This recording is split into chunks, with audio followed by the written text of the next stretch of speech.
little kids? Well, you just find the circumference. So we can just go circumference is going to be, what isn't it? Isn't it 2 pi r? So that's how far something's going to have to travel for one rotation on the outside track.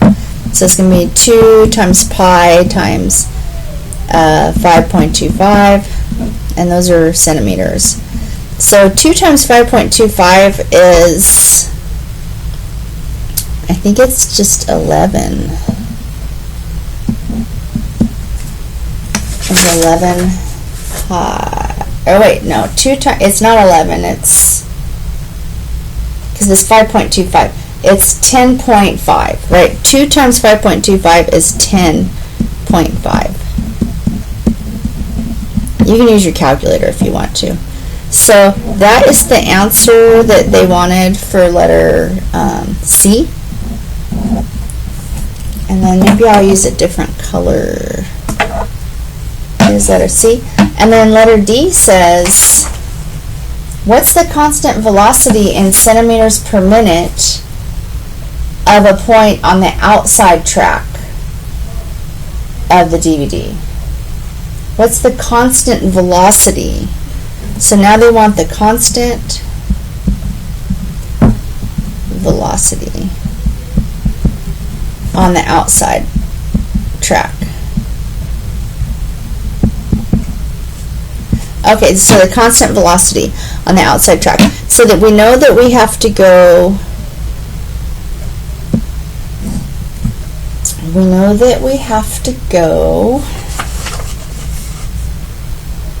oh, I know what we're going to use. We're going to use this 200. So we know that the outside track goes 200 revs per minute. And they want the constant velocity on the outside track in, didn't they say centimeters per minute?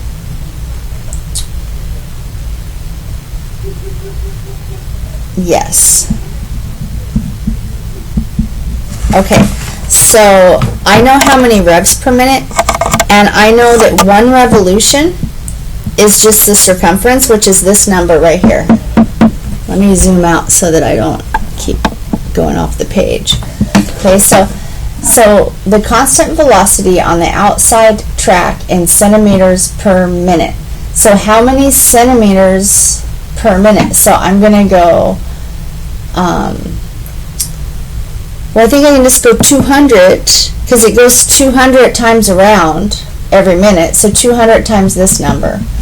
So that's going to be 200, because there's 200 rotations every minute. They just told us that in the of problem. And then I have to multiply that times, I'll just write a little timesing, 10.5 pi.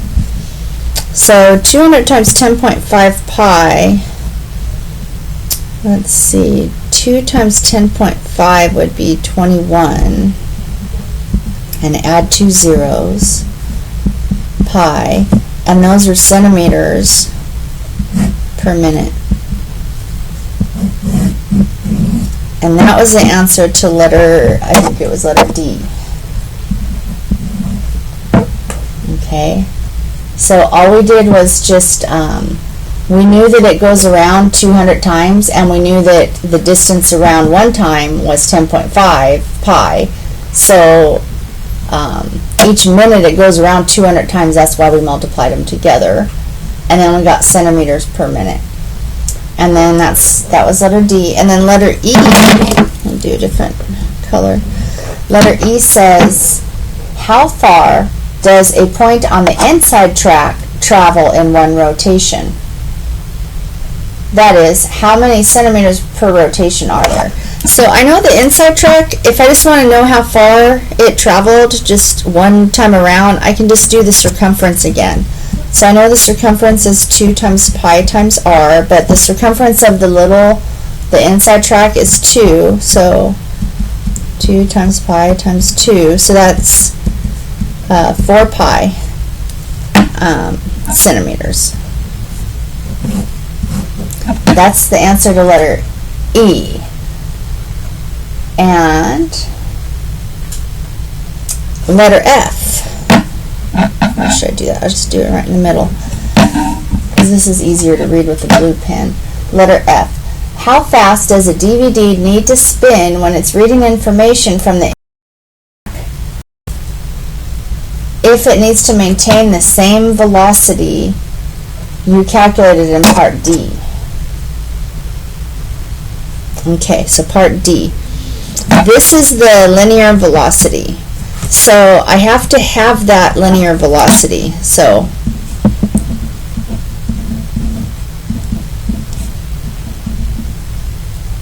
I don't know if I should do it like that or... Okay, so how fast does it need to spin when it's reading information from the inside track if it needs to maintain this same linear velocity?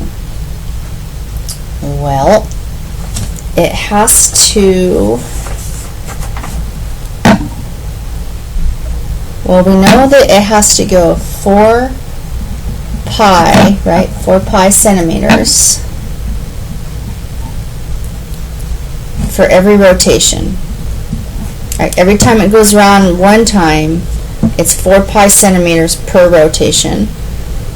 And then they're asking me on the inside track how many rotations per minute am they want the RPMs, how many rotations per minute. So, oh wait, why did I put second? There never were seconds in this, were there? Sorry, I think I read it from the previous problem. These are not seconds, they're minutes. They always were minutes.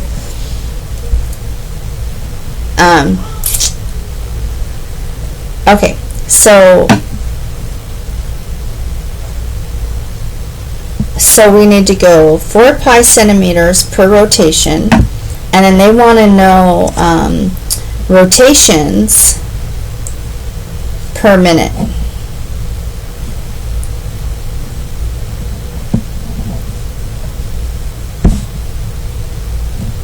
So I'm just going to call it X rotations. Okay, so how many rotations per minute? That's what they want to know. So I'm going to cancel these out.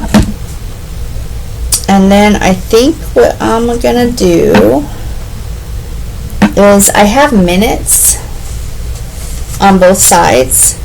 So if I multiply both sides by minutes, those will go away. And I'll have 4 pi centimeter, 4 pi times x, right? 4 pi times x centimeters equals 2100 times pi centimeters.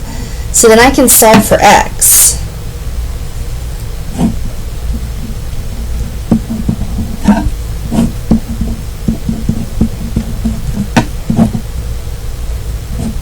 And then I have x is equal to, let's see, centimeters go away, pi goes away. 2100 divided by 4. Put that in your calculator. I think it's going to be 525. And that's what x was. And remember, x was rotations per minute. So it's going to be 525 rotations per minute. I think I ran out of time.